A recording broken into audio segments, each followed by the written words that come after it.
On a hillside terrace after a storm, the rain had cleared but puddles lingered. The earth was fresh and damp underfoot. An old farmer stood alone in his vegetable garden, bending to replant seedlings that had been uprooted by the wind.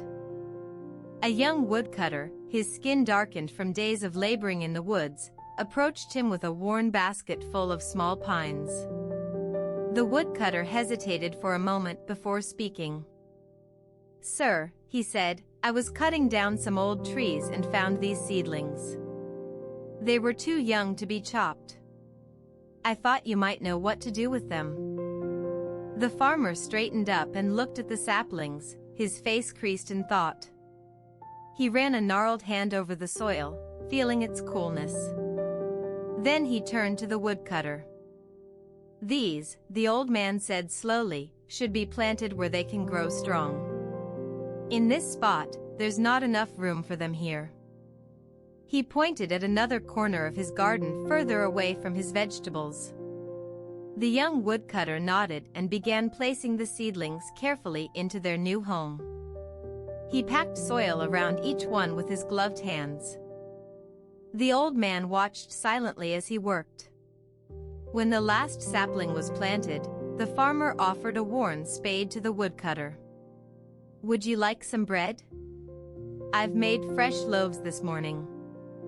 The young man accepted and ate at the table under the farmhouse roof. He spoke little about himself but listened with interest when the old farmer talked of his life here on the land, before his son had left for the city. After a while, the woodcutter left to continue his journey home through the hills. As he walked, he felt lighter than before, as though some weight had lifted from his shoulders. The old man returned to his garden and stood by the newly planted seedlings for a long moment. Then, with a sigh, he bent down again to attend to his vegetables. Later in the evening, after supper, the farmer took out an old wooden flute that had been passed down through generations of his family. He sat on his porch and played softly into the twilight. The music seemed to carry across the hillside, mingling with the sound of distant water trickling from a spring further up. As the last notes faded away, a single leaf floated gently down from a nearby tree, landing silently in the growing darkness. You're listening to the Empty Teahouse. The lantern flickered slightly as a cool breeze whispered through the teahouse's door. In the village street dusk, an old woman sat alone with her knitting near the entrance, surrounded by the scent of steaming tea and wet earth outside. In the village tea house at dusk, an old woman sat hunched over a small wooden table near the door. She wore thin gloves that covered her gnarled hands, and beside her lay a wrapped bundle of knitting needles and yarn. The smell of wet earth from outside mingled with the scent of steaming tea within. Across the room, a young man entered, his face shadowed by sorrow. He walked slowly to an empty table in the corner and sat down heavily, placing a worn book on the wood before him. His eyes wandered across the pages without reading, stopping only to wipe away tears with the back of his hand. The old woman looked up from her knitting needles when she noticed him. After a moment's hesitation, she got up from her chair and shuffled over to where he sat alone. She placed her hands gently on either side of his book, then began speaking in a quiet voice filled with years of patient listening. "Your heart is heavy," she said simply, "and it needs rest."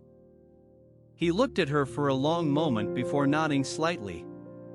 The old woman handed him one of the knitting needles from her bundle. He took it wordlessly and held it between his fingers, feeling its smooth wood under his rough skin. She sat down across from him, and they were quiet together. Outside, the sound of rain began to fall softly against the windows. They did not speak again until a cup of tea arrived for each of them, steaming hot but soothingly familiar. The young man stirred sugar into his tea with one hand while holding the knitting needle in the other, as if it were some kind of weapon or shield.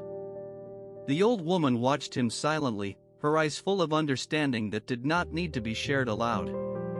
When he had finished drinking, she picked up her own empty cup and set it down carefully on their table. Sometimes, she said softly, the weight we carry is all that keeps us moving forward. He nodded again, more firmly this time, and placed the knitting needle back in its place beside his book. She stood to leave then, walking slowly towards the door where her bundle of needles waited for her on a bench.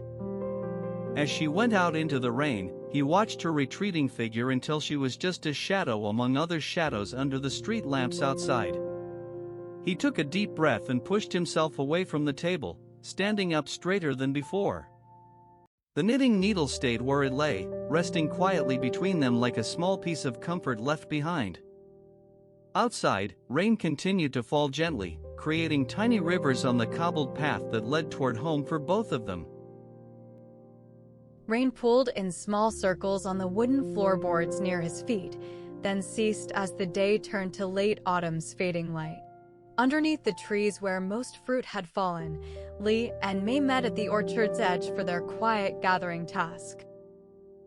Under the fading light of a late autumn day, in an orchard where most fruit had fallen from the trees, Lee and May met at the edge of the woods.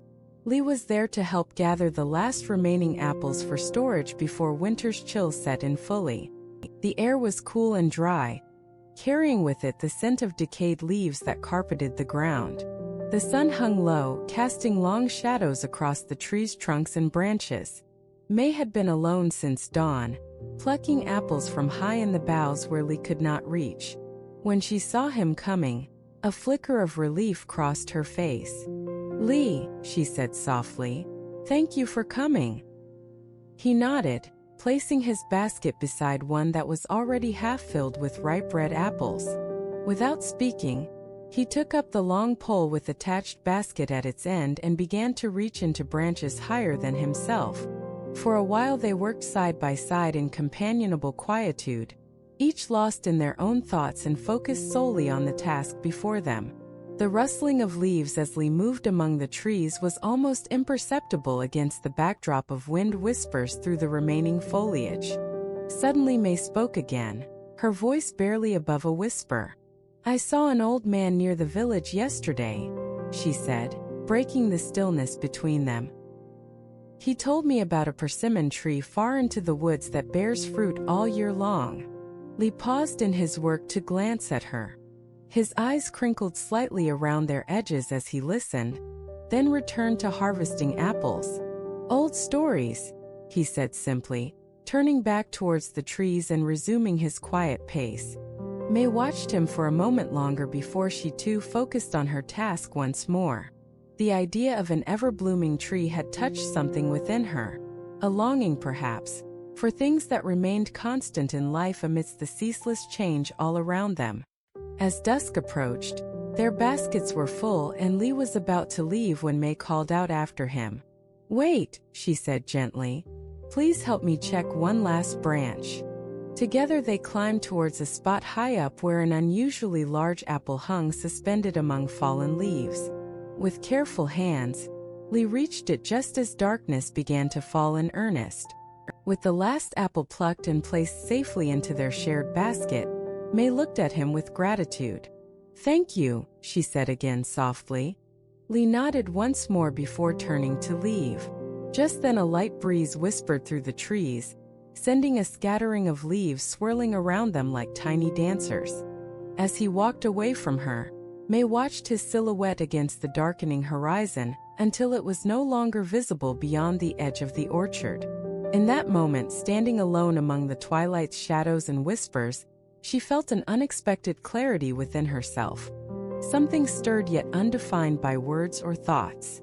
The only sound now was the crinkle of leaves underfoot as Lee moved away into the darkening world beyond her reach. Somewhere nearby, an owl hooted softly into the growing night. In the country market noon, under the ancient mulberry tree casting long shadows over stalls and paths, sat Lee May with her basket of freshly picked herbs, vivid against the dull earth.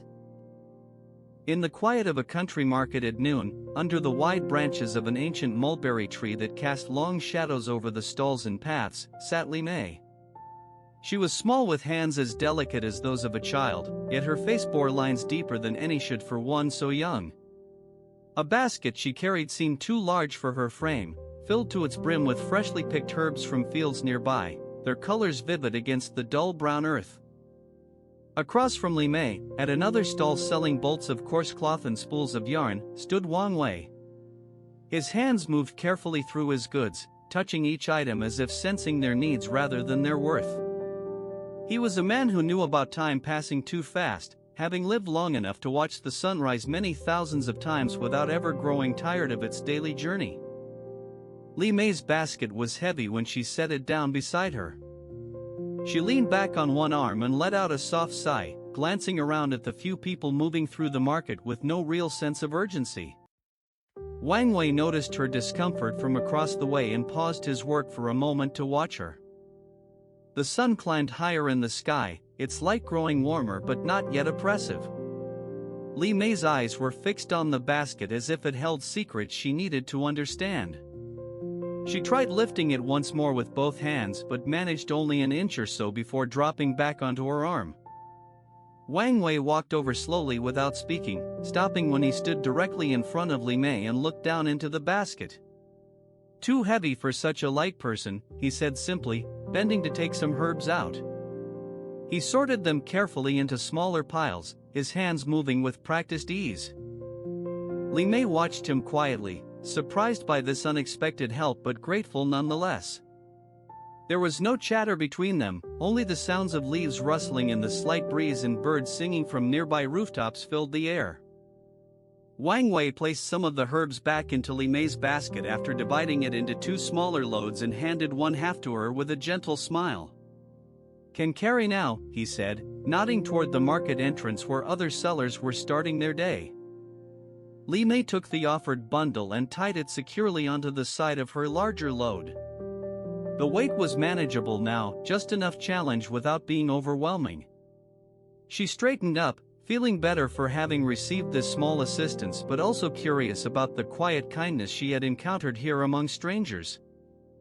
"Thank you," Li Mei said softly to Wang Wei, who only nodded and returned to his stall as if they hadn't exchanged anything beyond a brief moment of shared understanding. She followed shortly after, weaving through the stalls with her new burden lighter than before, yet not rushing or forcing herself forward. As she passed back under the mulberry tree's shade on her way out of the market square, Li Mei paused and glanced up at its branches sprawling wide in all directions, reaching out to shelter anyone who walked beneath. She smiled faintly, knowing that some things could carry more than their weight suggested, some things carried stories instead. The sound of a leaf skittering across cobblestones as wind stirred through the market was the last thing Li Mei heard before she left for home. A single leaf drifted down from the mulberry tree to rest gently on Li Mei's path as winter approached. Under paper lanterns glimmering softly in the night air, old Mr. Cato stirred his broth over a pot bubbling gently behind him. In the quiet of a winter night, under the glow of paper lanterns and the faint hum of city life from beyond the noodle stall's threshold, old Mr. Cato sat stirring his broth. The steam rose in plumes that curled upwards toward the low ceiling, carrying with it the smell of ginger and soy sauce. At the back of the shop, a pot bubbled gently on an ancient stove fueled by wood scraps and kindling. Through the open door, footsteps approached, hesitant yet determined. A young man appeared, Taro, whose father had been Mr. Cato's apprentice years ago. Taro wore his winter coat unbuttoned and looked as if he were carrying a weight of something he couldn't put into words. He moved slowly towards Mr. Cato. "Good evening," Taro greeted softly, not meeting the old man's eyes. Mr. Cato acknowledged him with a nod and continued stirring, his movements deliberate and practiced. The air was thick with memories that hung between them, memories of laughter, disagreements, and the quiet moments shared when young hands learned to shape noodles from older ones. Taro cleared his throat. "I've come for something," he began awkwardly, shifting his weight from one foot to the other. Mr. Cato looked up, but said nothing. The broth simmered steadily on the stove, unbothered by their silent exchange. Can I take a bowl of this soup?" Taro asked finally, not daring to look into the eyes that mirrored back his own reflection from years past. "I know it's late, and you've worked hard all evening." Mr. Cato poured some broth into 2 bowls without a word. He added noodles, tofu, and garnished them with green onions before pushing one across the counter towards Taro. The steam rose between them in a delicate mist. Taro took his bowl carefully but did not sit down. Instead, he leaned against the wooden frame of the door, looking out into the darkened street beyond.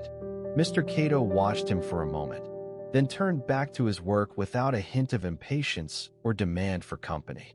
In silence, both men ate their soup. Each bite seemed to carry an unspoken conversation through the taste and texture, of comfort, of shared time passing, of the changing seasons that had brought them here tonight. As Taro finished, he placed the empty bowl gently on the counter, a quiet acknowledgement of something that lingered but could not be spoken aloud yet. He looked at Mr. Cato's weathered hands, still stirring the pot, and then back to his face.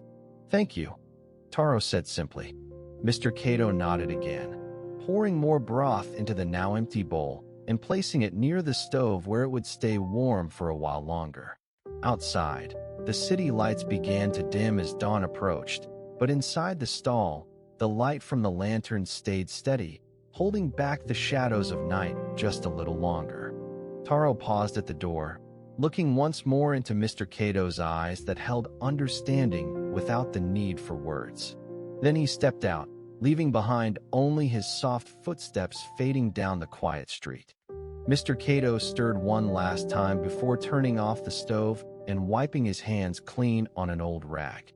He watched Taro disappear from sight but kept the lantern lit, as if waiting for something yet to come. The lantern flame swayed once more, then steadied against the silent evening. Shadows lengthened around the noodle stall as the city hum softened into sleep. We close the door now. Until tomorrow.